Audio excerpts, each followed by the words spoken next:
Hello, this is John Lamb. We'd just like to say hello to everybody listening and keep buying the records and that, and we'll be here again. See you. And this is George Harrison saying the same, and thanks for buying the records. Great. It's Paul McCartney saying, wish we could meet you all, but maybe we will someday too. This is Ringo Starr, and I'd just like to say thanks, and thanks to all the fan club members. Everything was going at such a pace, you know, it was like so... I don't think we were walking on the ground, really. People were coming left, right, and centre. Everything was happening, sending flowers in, telegrams from, you know, Elvis, and, you know, it was too much to take in, you know, and plus we were nervous wrecks, really. You know, part of the Beatles thing was nervous energy. When we got to America, we were just sort of pushed into this madhouse. And I think once the Beatlemania, a lot of the Beatlemania was, I'm not sure for what reason, maybe, you know, obviously people wanted to get off on something new, and it was us that they got off on. But there was a lot of mania which was actually nothing to do with us. A lot of the time we'd just be stuck in a hotel room, and in the city we would be, there'd be all these things going on which we didn't know about, like, and they put it down to Beatlemania. In fact, we used to watch the cops, you know, the police used to get into Beatlemania. They'd go ahead of the limo on the Harley Davidsons, and they'd just be, you know, driving along with no hands and falling off the motorbikes and, you know, all kinds. It's like everybody just went mad. I think, you know, if they believe us on some things, it's because we can say it like they would think it, because we know we're exactly the same. And we don't pretend to be anything better than we are. The telegram operator rang up. He said, hello? Mr. Aspinall? So I said, okay, I'll take the telegram. He said, telegram from England. And he couldn't sort of speak English very good. He was speaking it with a French accent. And what he was supposed to tell me was, Rick, that's, no, Rich, for Richie, for Ringo. Rich wed early this morning. That was the message, you know. But he read it over the phone and he'd said, request early tea. So I thought he said, request early tea. And it was signed Brian, so which I got was Brian, you see.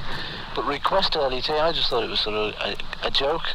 And I was trying to work it out. Then the telegram came and it still wasn't right, because it read, Rich wed early this morning.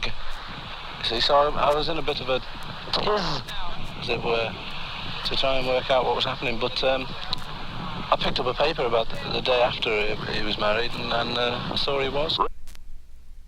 The film is basically a chase film, and it's about a ring which I have. And it starts off where they're going to sacrifice a girl, and they paint everyone they sacrifice red, you see, this tribe. They can't sacrifice the girl because she hasn't got this magic ring on which she sent to me, because I wear rings. And so they're after me now, and they can't get the ring off. So they're going to sacrifice me, and that's why I'm red. It in, and then but something in the background was wrong, so you've got to do it again, so they're not ad-lib at the end. Which took quite a lot to the script, you know, some of the gags were us, or the director, you know, he threw quite a bit into it. We went to the palace and lined up with the other 5 million people who were getting it. And then after you've been presented, you know, you sort of go to the other end of the corridor and they give you this little medal. You do sort of think, well, it's not like you imagined it, you know, like you know, I suppose in your dreams you'd have this great sort of, you know, the Queen sits there with her great flowing robes and puts a sword on your shoulder and stuff. Well, you know, in fact, they just give you a medal. And the medal sort of says, thanks from us. But apparently Howard Wilson really gives you it. Apparently he decides who gets them, so... Ladies and gentlemen, and so now, just for a little change, let's go over to those 4 chaps called the Beatles, and playing their cellos, violas and violins on a little old number called Yesterday. Some newspaper man came up and he said, have you had LSD? So I thought, well, I'll either be cagey or I'll be honest. So I said yes. If you want peace, you won't get it with violence, and any militants listening, just please tell me one militant revolution that worked. Sure, a few of them took over, but what happened? Status quo.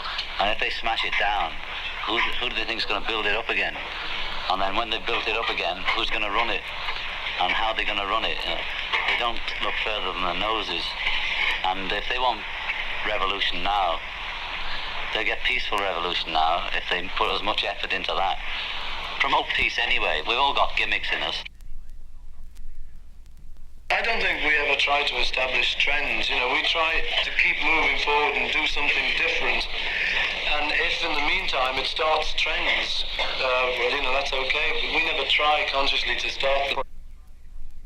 The Beatles made it 4 years ago, and they stopped touring, and they had all the money they wanted and all the fame they wanted, and they found out they had nothing. And then we started on our various trips with LSD and Maharishi and all the rest of the things we did.